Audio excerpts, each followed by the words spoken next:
People always want to know where it started. Was it the phone call? The pills behind the tampon box?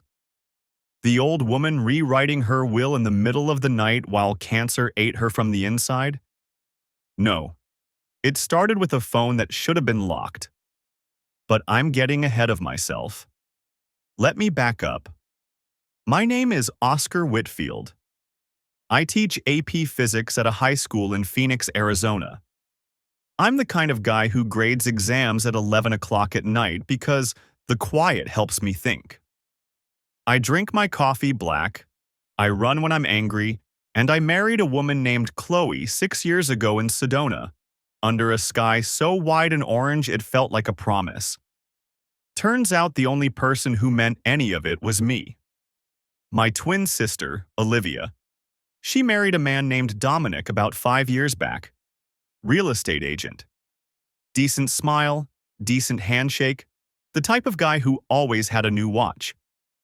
We were close, the four of us. Dinners on Fridays. Holidays at Grandma Elaine's place in Scottsdale. We thought we'd raise our kids together someday, side by side, the way our parents never got to do for us.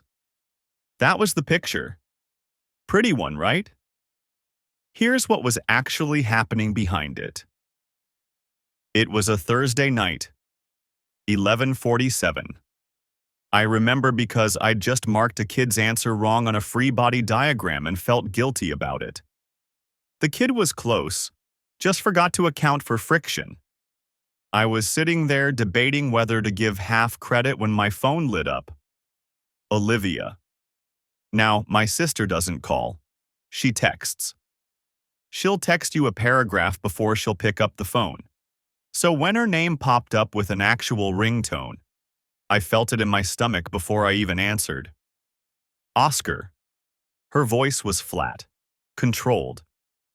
But underneath it, something was shaking. I need to show you something. Come over. Don't bring Chloe. 3 sentences, no explanation. That's Olivia. She doesn't waste words when it matters. I looked at the bedroom door. Chloe was in there, asleep. Or pretending. I didn't know the difference yet. I grabbed my keys off the counter and left. The drive to Olivia's is 14 minutes at that hour. I made it in 11. Every red light felt personal. I didn't know what I was driving toward. I just knew that whatever Olivia had to show me was the kind of thing you don't say out loud until you're face to face. She was waiting at the kitchen table. The lights were low. Dominic was upstairs. I could hear him snoring through the ceiling. That thick, wet rumble he always did after he'd been drinking. Olivia didn't look at me when I came in. She just slid a stack of printed pages across the table. Screenshots, text messages, dozens of them, between Chloe and Dominic. I sat down and I read. Every single one. My sister watched me do it, and she didn't say a word. She just let me have it. The messages went back months, maybe longer. There were pet names I'd never heard Chloe use, not with me anyway. There were plans to meet, hotels in Tempe, a weekend in Flagstaff she'd told me was a dental conference, inside jokes, and some of them were about us, about me and Olivia. Little digs, little cruelties they traded back and forth like candy. And then there was one line that stopped me cold. Chloe to Dominic. Our boy is getting so big. Natalie sent pictures. Our boy. I read that line 3 times. Then I set the pages down and pressed my palms flat on the table because I didn't trust my hands. How long? I said. The messages go back at least 1.5 years, Olivia said. But some of the references, the way they talk, it's longer than that. Maybe 3 years. 3 years. Half our marriage. Olivia's eyes were dry. Not because she wasn't hurting, but because she'd already done her crying before I got there. I know my sister. She would have sat at this table, read every word, let it gutter in private, and then put herself back together before she picked up the phone. That's who she is. We sat in silence for a long time.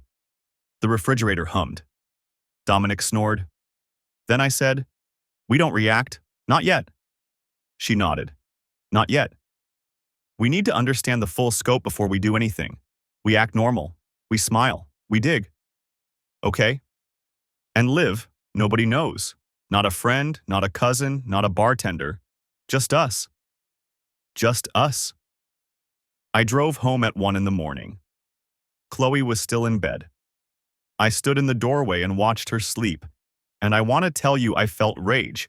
That's what you'd expect, right? But it wasn't rage.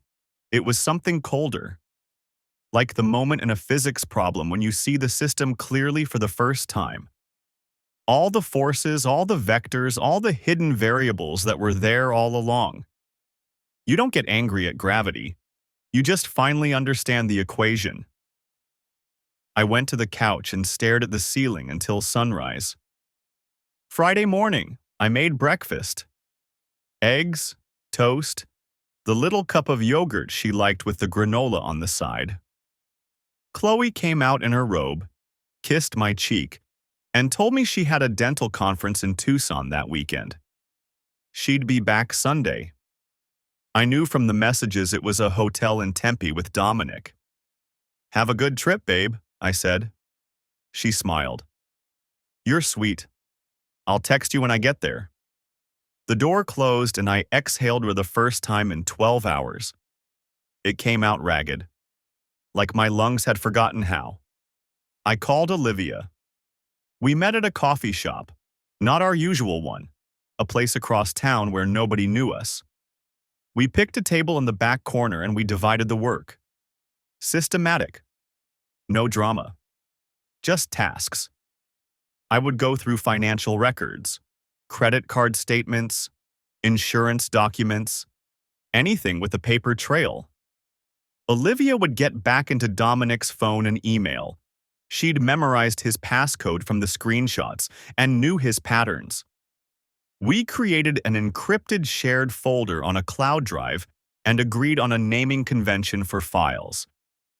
"We treat this like a lab experiment," I told her. "Evidence first. Emotion later." She stirred her coffee. "You really believe that? Evidence first, emotion later?" "No, but I believe in pretending I do until this is over." She almost smiled. Almost. That night, with Chloe gone, I went through the bathroom. Not ransacking it. Careful, methodical, the way you check a student's lab work line by line. Behind a box of tampons, stuffed inside a makeup bag I'd never had any reason to open, I found a blister pack of birth control pills. Ortho-tricycline low. I checked the prescription label. Refilled continuously. 5 years. Our entire marriage. 5 years. I want you to understand what that means. We'd been trying for a baby since year 1. We'd gone to fertility specialists. I'd given samples. I'd sat in waiting rooms reading pamphlets about sperm motility while she squeezed my hand and said, "We'll figure it out, babe. It'll happen." I'd held her when she cried after negative tests. I'd blamed myself. Quietly, privately, I'd wondered what was wrong with me. There was nothing wrong with me. Every tearful conversation, every doctor's visit, every time she held my hand and said, "Maybe next month." Performance. All of it. 5 years of theater, and I was the only one in the audience. I sat on the bathroom floor. The tile was cold. I held that blister pack and I thought about the nursery I'd sketched out on graph paper one night. Just rough dimensions where the crib would go, whether we'd need to move the desk. I'd never shown it to Chloe. I was saving it for when we got the good news. That was the closest I came to breaking. Right there, on the bathroom floor at 10 o'clock at night, holding a little foil sheet of pills that had stolen something from me I couldn't name. But I didn't break. I took a photo of the pills. I photographed the prescription label. I put everything back exactly where I found it, down to the angle of the makeup bag. Then I stood up, washed my face, and went for a run. I ran 5 miles. It was dark, and the pavement was still warm from the day. I didn't think about anything except the next step. The second week was worse.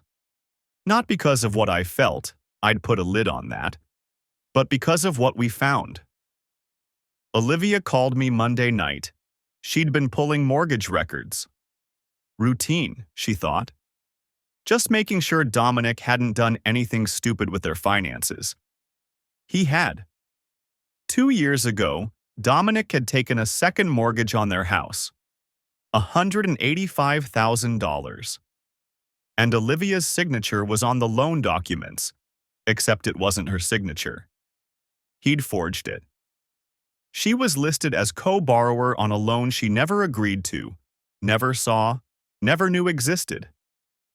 They were 3 months behind on payments. Foreclosure notices had been going to a P.O. box she didn't know he had. "He's destroying me financially," she said. Her voice was steady, but I could hear the edge. "We're almost underwater, Oscar. Another 2 months and we lose the house." I closed my eyes. How much of that money went to them? I'm still tracing it, but there are regular transfers, $1,500 a month to an account I can't identify. Started right around the time the baby was born. The baby? Right. Let me tell you about the baby. I'd gone deeper into the messages that same week. Deeper than the flirting, deeper than the hotel plans. I found an old thread, almost 2 years back, where Chloe told Dominic, "The baby is healthy. Your sister picked him up from the clinic yesterday."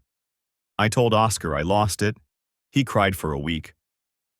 Read that again if you need to. I did. My wife had been pregnant, with another man's child. She'd told me she miscarried. I remember that day. She came home from what she said was a routine appointment and her face was gray. She sat on the edge of the bed and said, "It's gone." I held her. I cried. I ordered takeout because she couldn't eat, and I sat next to her on the couch and didn't say anything because I thought silence was what she needed. She went to her mother's cabin in Flagstaff that weekend. To grieve. I let her go because I thought she needed space. What she actually needed was to be somewhere no one could see that she wasn't grieving at all. The child was a boy. His name was Luca. He was being raised by Dominic's younger sister, Natalie Pratt, in Albuquerque. We found Natalie's social media. Her profile was private, but the profile picture showed a toddler with Dominic's jaw and Chloe's eyes, staring right at the camera like he already knew something was off about the whole arrangement. I didn't sit on the floor this time. I put my shoes on and I ran. 5 miles at midnight, same as before. The difference was that this time I wasn't running away from anything. I was running it through my system like a fever, burning it out so I could think straight. By the end of that second week, Olivia and I had the full picture. An affair spanning at least 3 years. A secret child hidden with a complicit relative. A forged mortgage and near bankruptcy. A fake miscarriage staged for my benefit. And all of it, every piece, circling around one thing we hadn't even gotten to yet. Our grandmother's money. Grandma Elaine was dying. Pancreatic cancer? She'd been diagnosed a 1.5 years back, and the treatments had slowed it down but not stopped it. She was 78 years old, sharp as a tack, and worth a good deal of money. Property in Scottsdale, a cabin in Sedona, savings my grandfather had built up over 40 years in construction. The kind of inheritance that changes lives. And Chloe knew exactly how much it was worth. She'd been asking questions, subtle ones, at family dinners, during visits. "How's Grandma feeling? Has she talked about the house? Do you think she has a plan for everything? I'd thought she was being considerate. She was casing the estate. This wasn't just cheating. This was a heist. And my wife and my sister's husband were running it together. I called a lawyer. Ray Caldwell. Family law, recommended by a colleague at school who'd been through a bad divorce. I sat in Ray's office on a Wednesday afternoon and laid it all out.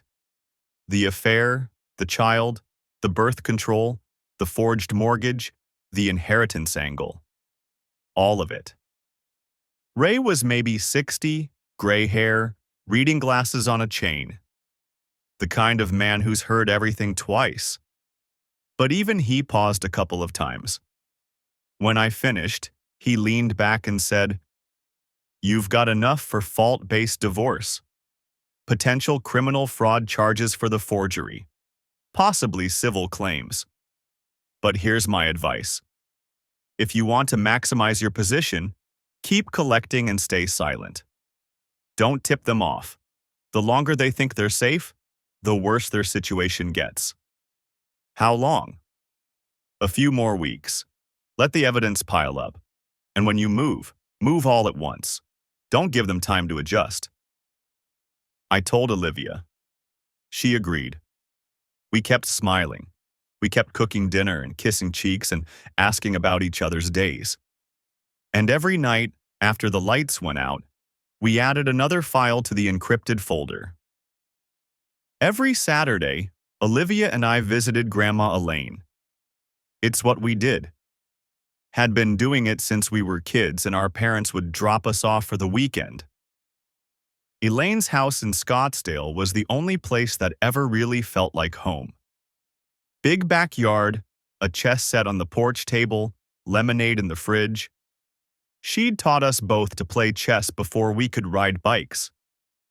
The board is small, she used to say, but the mistakes are enormous. Think 3 moves ahead or don't bother sitting down.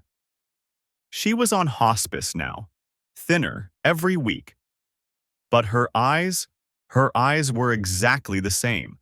Brown, bright, missing nothing. This particular Saturday, week 3, we arrived and made small talk. How she was feeling. What the nurse had brought her for lunch. The usual. Then Elaine dismissed the nurse, waited until the front door clicked shut, and turned to us with an expression I hadn't seen since I was 12, and she caught me lying about breaking her kitchen window. "Sit down, both of you. I know about Chloe and Dominic." Olivia grabbed my arm. I didn't move. "6 weeks ago," Elaine said, "your wife," she pointed at me, "sat at my dinner table and asked me very sweetly whether I'd considered putting the Sedona cabin in both your names. Joint ownership. For tax purposes," she said. Elaine's lip curled. Tax purposes. That girl couldn't tell a W-2 from a grocery list, so I called a man I know, an investigator, and he told me things I wish I didn't have to hear. She reached under the Afghan on her lap and pulled out a manila folder. Thick, tabbed. The affair. The boy in Albuquerque. The money Dominic stole from Olivia. The mother pulling strings. It's all in here. Olivia took the folder. Her hands were steady, but her jaw was tight. "I rewrote my will," Elaine said. "Everything goes into an irrevocable trust. You two are the beneficiaries. Your spouses, or soon-to-be ex-spouses, get nothing. And here's the part that matters. The trust has a clause. If either of you is divorced at the time I go, your share is protected from any settlement, completely shielded. My attorney spent 2 weeks making sure it's airtight." She folded her hands. Her knuckles were swollen, her skin papery, but her grip was still firm. "I didn't survive 78 years to let 2 grifters steal what your grandfather built with his hands." The room was quiet. The oxygen concentrator hummed softly by the window. Outside, a bird was going at it. Some kind of desert wren, completely indifferent to what was happening inside this house. "Grandma," I said, "how long have you known?" "Long enough to be angry, and then long enough to be useful." She looked at me hard. "I don't have much time left, Oscar. You know that. Promise me you'll finish this properly. No rage, no shortcuts. Do it right." "I promise." She reached over and squeezed my hand. Her fingers were cold, but her grip was iron. That's who Elaine was. Even at the end, even with the cancer hollowing her out from the inside, she was still 3 moves ahead of everyone in the room. We drove home in Olivia's car. Neither of us spoke for 10 minutes. Then Olivia said, "She hired a PI. Our 78-year-old grandmother, dying of cancer, hired a private investigator." "Yeah. She's tougher than both of us." She always was. Week 4. The cracks were showing. Not on our side, on theirs. Here's what was happening. Natalie Pratt, Dominic's sister, the woman raising Luca in Albuquerque, was getting greedy. Or desperate. Maybe both. The line between those two gets thin when you're sitting on someone else's secret. She'd originally agreed to raise the boy for $1,500 a month. Now she wanted $4,000 and a lump sum of $25 grand. And if she didn't get it, she was going to call Olivia and tell her everything. Olivia and I intercepted this through Dominic's messages. We could see the panic in real time. Chloe texting at 2 in the morning, Dominic calling back and forth between his sister and my wife like a man trying to plug holes in a dam with his fingers. After talking it over with Ray, I made a move. Calculated. Precise. I set up a burner email, took me 20 minutes and a library computer, and sent Natalie one message. "Natalie, the people paying you are about to lose everything. If you want to protect yourself and that child, you should talk to a lawyer in Albuquerque. Things are going to move fast." That's it. No signature, no explanation, just enough to put the fear of God in her without showing my hand. It worked better than I expected.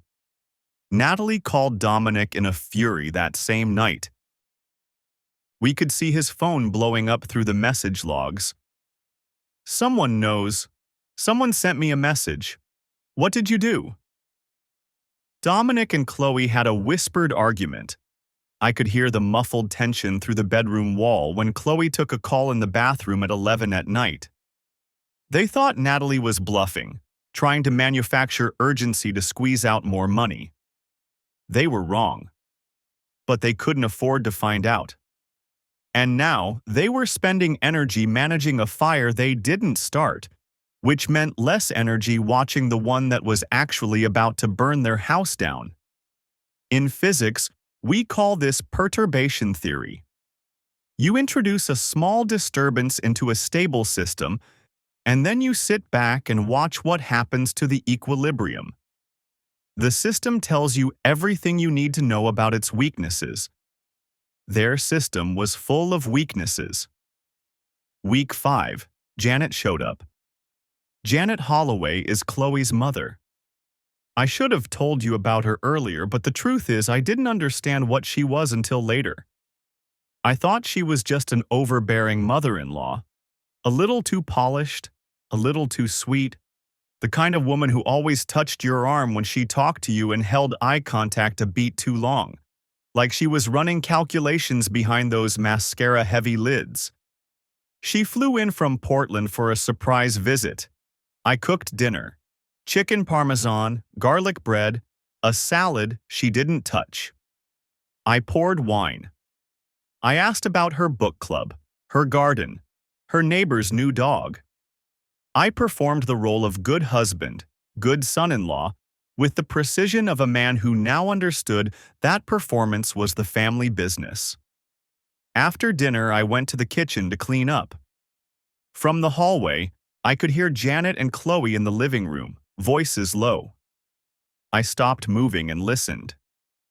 The timeline moved up, Janet was saying. The old woman looks worse. We might need to file sooner than... They stopped. I'd made the mistake of letting a glass clink against the counter. I walked in with a dish towel over my shoulder and a smile on my face. "Anybody want coffee?" Janet beamed. "Oh, Oscar, you spoil us." Later that night, I sat in my car in the driveway and read the PI file Elaine had given us. The section on Janet Holloway was illuminating. 12 years ago, Janet had gone through her own divorce. She'd accused her husband of abuse. The claims were never substantiated. No police reports, no hospital visits, no witnesses. What there was a swift settlement, the house, significant alimony, and a clean exit. Janet had been living off that money ever since, supplemented by regular cash infusions from Chloe. She was the architect. Chloe was just the tool. The whole scheme, the affair as leverage, the baby as insurance, the inheritance as the payday, it had Janet's fingerprints all over it. This was a woman who'd done it before and was coaching her daughter to do it again. Janet hugged me goodnight. She put her hands on my shoulders and said, "You're such a good man. My daughter is so lucky." I smiled. "Thank you, Janet." I went to the car. I sat in the dark. I gripped the steering wheel until my knuckles went bone white and the leather creaked. Then I picked up my phone and called Olivia. "I know who built this whole thing," I said. "Her mother. She's been running the playbook from the beginning. And I know how to take them all down." Weeks 6 and 7 were preparation. Pure engineering. Ray Caldwell laid out the strategy in his office with the blinds closed and a legal pad full of notes that looked like a battle plan. For me, fault-based divorce citing adultery, supported by documented evidence of the affair, the birth control deception, and dissipation of marital assets. Arizona's technically a no-fault state, but evidence of fraud and waste can shift how the judge divides property. With what we had, the screenshots, the prescription records, the PI report, Ray was confident we could push for an unequal split, heavily in my favor. For Olivia, divorce filing plus a criminal referral. The forged mortgage was a Class 4 felony in Arizona. Forgery of a spouse's signature on a financial document. Dominic was looking at 1 to nearly 4 years if convicted. Ray handed her the statute number like a receipt. We spent those 2 weeks getting our ducks in a row. Separate bank accounts, redirected direct deposits, frozen joint credit cards. I pulled my medical records. Every fertility consultation, every test, every specialist visit that proved I'd been led to believe something was medically wrong with me. Olivia compiled the mortgage documents, the forged signatures, the P.O. box records. We organized the screenshots, the PI report, Chloe's prescription history from our shared insurance portal. It was a lot of paper. That's the thing about liars. They always leave a trail. They just assume nobody's looking. During all of this, something small happened that I want to mention. At school, a colleague of mine, Dr. Angela Webb, she taught biology down the hall. She pulled me aside one afternoon by the vending machine. Didn't make a big deal of it. Just handed me a cup of coffee and said, "Whatever it is, you're handling it. I can tell because you're not handling it like most people would." I looked at her. She had this way of saying exactly one sentence too many. Just enough to let you know she'd been paying attention without making you feel watched. I almost told her everything. Right there, next to the Doritos and the humming fluorescent lights. But I didn't. I said, "Ask me again in a month." She nodded. "I'll hold you to that." She walked away, and I stood there holding a lukewarm coffee in a paper cup, and for about 5 seconds I remembered what it felt like to be seen by someone who didn't want anything from me. Week 8, the whole thing almost went sideways. Looking back, I should have expected it. Chloe and Dominic were rattled. Natalie's meltdown, the anonymous email, something in the air that they couldn't name but could feel. Cornered animals don't sit still. They bite. Their plan, which had Janet's polish all over it, was elegant in its dishonesty. Accuse the twins of cheating first. If they could make me and Olivia look like the villains, they could control the story when the divorce hit. Preemptive strike. It happened on a Thursday evening. Chloe sat me down at the kitchen table. She had tears in her eyes, real-looking tears too, and I want to give her credit for that. She was good at this. "Oscar," she said, voice wavering, "I need to talk to you about something. I've been hearing things. About you and a woman from work." I didn't want to believe it, but she slid her phone across the table. On it were text messages, fabricated, clean, convincing, suggesting I'd been having an affair with some woman whose name I'd never heard. At the same time, and I found this out later, Dominic was sitting Olivia down with the same script. Oscar's been cheating. Olivia's been covering for him. Coordinated. Identical timing. I listened to every word Chloe said. I didn't interrupt. I didn't shift in my chair. I didn't touch the phone. I let her run through the whole thing. The tears, the wounded voice, "I just want the truth, Oscar." All of it. When she finished, the kitchen was quiet. The ice maker dropped a load in the freezer. The clock on the wall ticked. I looked at her. Steady. No expression. "Are you done?" She blinked. "What?" I said, "Are you done? Because I want to make sure you finished." The temperature in the room changed. I could see it hit her. Not understanding, not yet, but the first crack. The first tiny fracture in the certainty she'd been carrying. Her lips parted and nothing came out. I stood up, pushed the chair in, picked up my keys from the counter. "I'm going to Olivia's. Don't wait up." I walked out. I didn't slam the door. People always think slamming the door is the power move. It's not. Walking out quietly, letting the silence fill the space where the explosion was supposed to be. That's what breaks them. Because they've rehearsed for the screaming. They haven't rehearsed for the nothing. At Olivia's, we compared notes.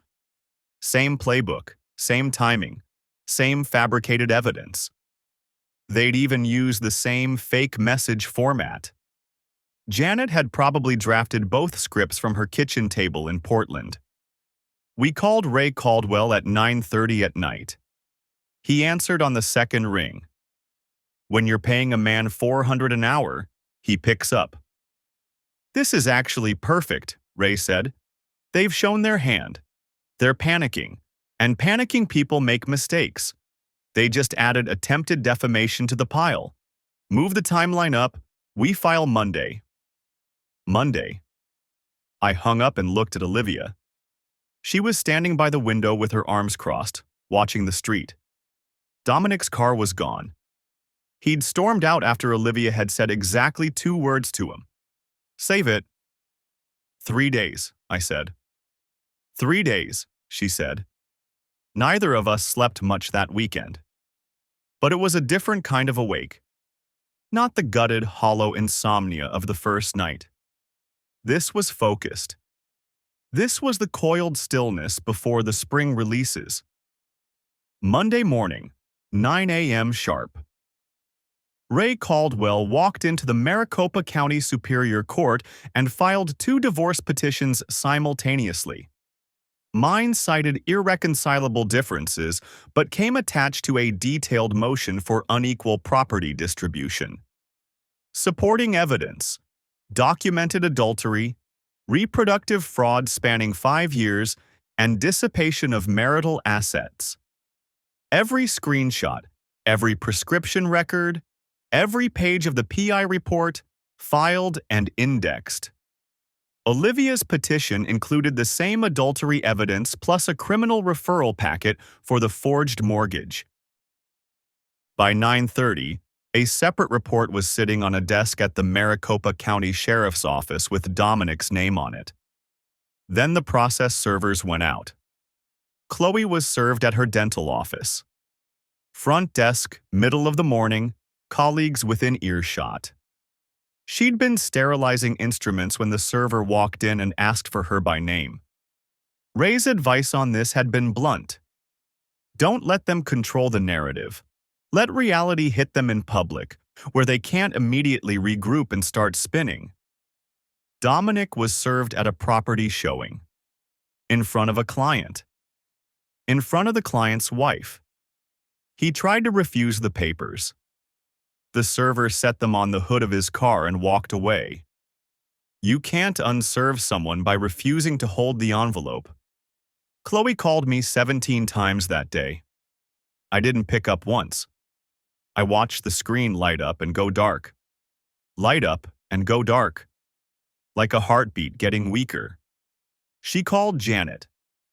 I know this because the phone record showed it. 3 minutes, 40 seconds. I can imagine the conversation. Janet telling her to stay calm, deny everything, stick to the script. But the script was written for a different play. The stage had changed, and Janet hadn't read the new reviews yet. Dominic called Olivia once. She picked up, said one sentence. You forged my name on a $185,000 loan, Dominic. Talk to your lawyer. And hung up. 15 seconds. That was all he got. Dominic called Natalie next. Natalie didn't answer.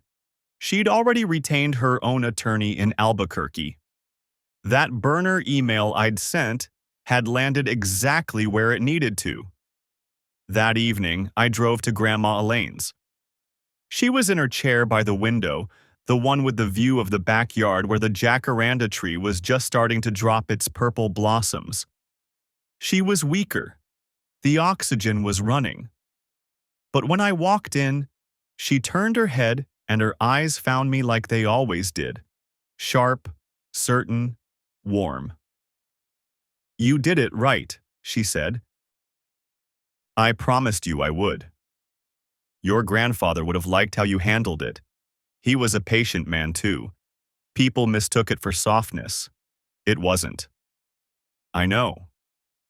She asked me to bring her tea. Chamomile, a little honey. I went to the kitchen and stood by the stove while the kettle heated, and I listened to the quiet of that house. The oxygen concentrator, the tick of the old clock in the hallway, the settling of walls that had been standing for 40 years. When I brought the tea back, she took a sip, set it on the side table, and closed her eyes. Stay a while, she said. I stayed until she fell asleep. The weeks after the filings were ugly, not dramatic ugly, procedural ugly. The kind of ugly that happens in courtrooms and conference calls and parking lots outside lawyers' offices. Chloe hired an attorney.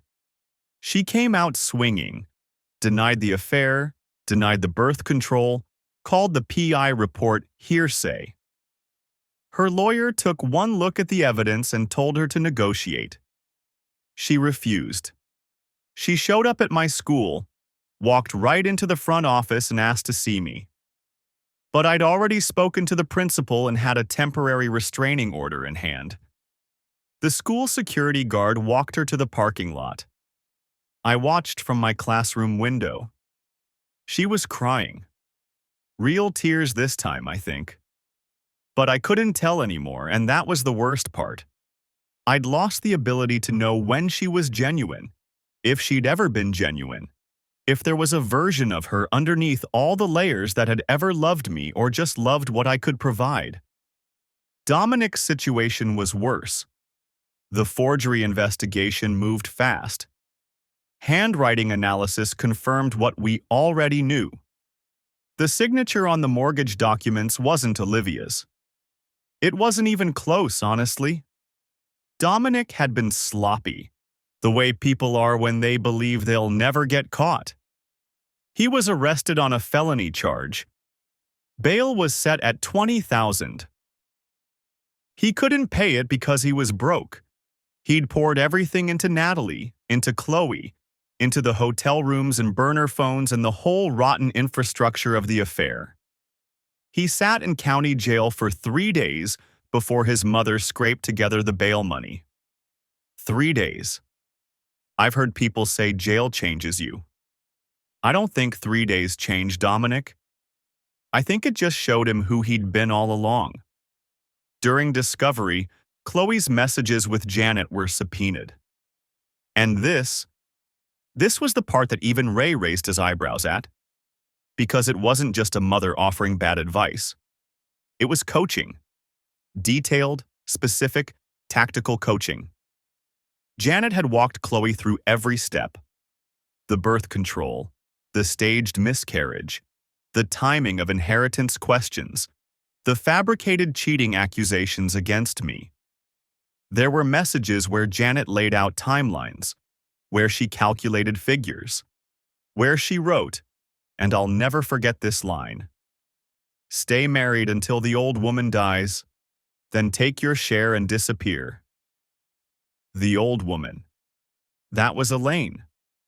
The woman who'd made Chloe homemade pie every Thanksgiving, who'd given her a pearl necklace for her birthday 2 years in a row because she kept saying how much she loved the first one.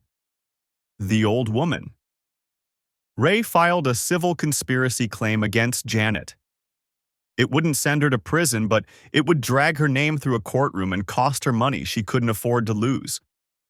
And then Natalie turned.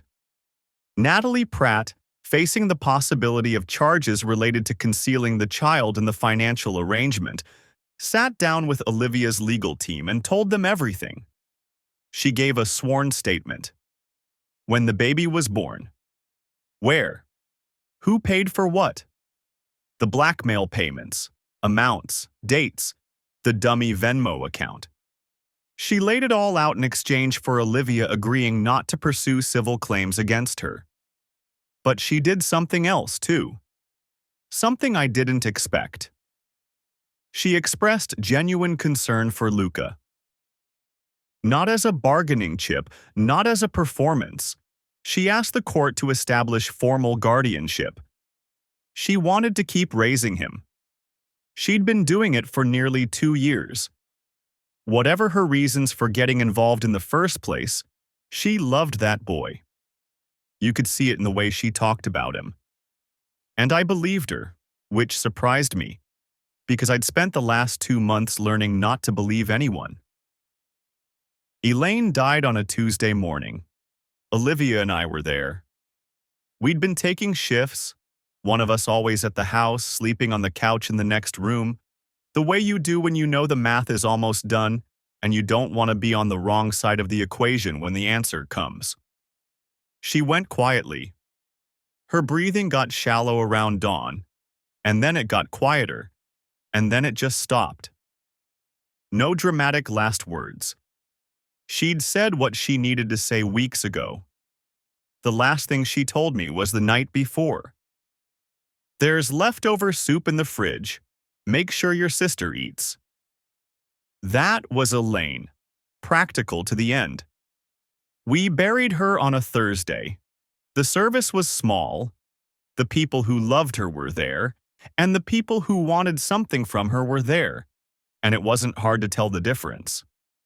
The will reading happened the following week. Chloe and Dominic both showed up. They had to. Their attorneys had advised them to attend, probably hoping for some scrap of leverage. Chloe wore black, which was appropriate for a funeral and also for the death of her plan. Dominic sat in the corner looking like a man who'd been holding his breath for 2 months and was starting to turn blue. Elaine's attorney, a woman with silver hair and no patience for theatrics, opened the document and read it in a flat, clinical voice. All assets: the Scottsdale home, appraised at $1.2 million, the Sedona cabin at $680, liquid assets of $340,000, placed in an irrevocable trust. Oscar and Olivia Whitfield, sole beneficiaries. Spouses explicitly excluded. Then the attorney read the letter. Elaine had written it by hand. I recognized the handwriting, the same slightly shaky script she'd used to write our birthday cards since we were old enough to read. To those who sought to profit from my family's love, you will leave this room with nothing. Not because I am cruel, but because my grandchildren deserve to be protected from people like you. Chloe went white. Not red. White. The blood left her face like someone had pulled a drain plug. Dominic started to stand up, started to say something, but Elaine's attorney cut him off with a single raised hand and a voice like granite. The trust is irrevocable. It was executed well before the divorce filings. It is legally unassailable. If your counsel has questions, they may contact my office. I looked at Chloe. She was staring at the table. Her hands were in her lap. She didn't look at me. I found out later that Janet had been watching the whole thing over FaceTime on Chloe's phone. When the letter was read, she disconnected. Didn't say a word, just ended the call. That was the last time Chloe heard from her mother for a long time. My divorce was finalized 4 months after filing. The evidence was overwhelming, and Chloe's attorney eventually stopped fighting and started negotiating for scraps. I got the house, the majority of marital assets. Chloe was ordered to pay a portion of my legal fees due to, and Ray loved this phrase, litigation misconduct. She left Phoenix. I heard she went to Flagstaff, then somewhere in New Mexico. I didn't follow it closely. I had what I needed, which was her gone. Olivia's case wrapped up about a month after mine. Dominic got nothing from the marital property. The foreclosure was halted after Olivia used trust funds to pay off the fraudulent mortgage, and she sued the lending institution for failing to verify signatures, which they settled quietly and quickly because no bank wants that particular headline. Dominic pled guilty to a reduced forgery charge. Class 6 felony. 18 months probation, community service, and a felony record that ended his real estate career. You can't hold a license in Arizona with a forgery conviction. He'd have to find a new line of work. I heard he moved back to his mother's place in Tucson. The courts established formal custody proceedings for Luca. Natalie was granted temporary guardianship. Chloe, broke and humiliated, didn't petition for custody. Dominic got supervised visitation. A felony conviction and a documented affair don't exactly scream Father of the Year to a family court judge. I told Olivia something around this time that seemed to surprise her. I said, "That boy didn't choose any of this. If Natalie ever needs help, money, legal stuff, anything, we help." She looked at me for a long moment. "You sure?" "He's a kid, Liv. He's just a kid who got born into a mess he had nothing to do with." "Okay, then we help." Here's a thing I'll tell you because you're sitting here and you asked. I don't hate Chloe. I did for a while.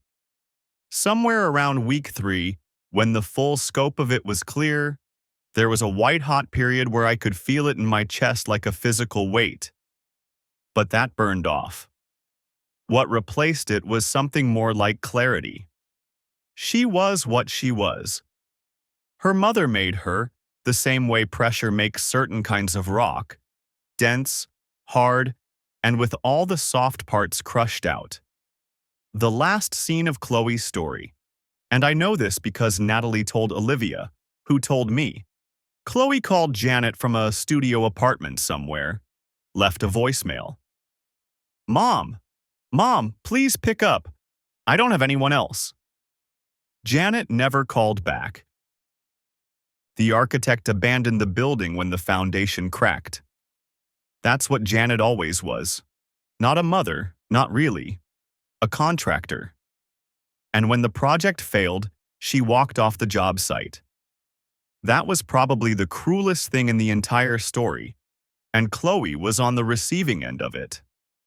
The master manipulator got manipulated by the one person she thought was on her side. I'd feel sorry for her if she hadn't spent 5 years lying to my face while I mourned a baby that was alive. Look, I'm not going to sit here and tell you I emerged from this a better man. That's what people want to hear. That suffering is a forge, and you come out the other side as polished steel. Maybe for some people. For me, I came out tired. Lighter, yeah, but tired. The kind of tired where you sleep 8 hours and wake up feeling like you ran a marathon in your dreams. But I'll tell you 2 things, and then I'll let this go. First, I went back to my classroom. Newton's third law was on the board. I'd been teaching it the week everything kicked off, and I never erased it. For every action, there is an equal and opposite reaction.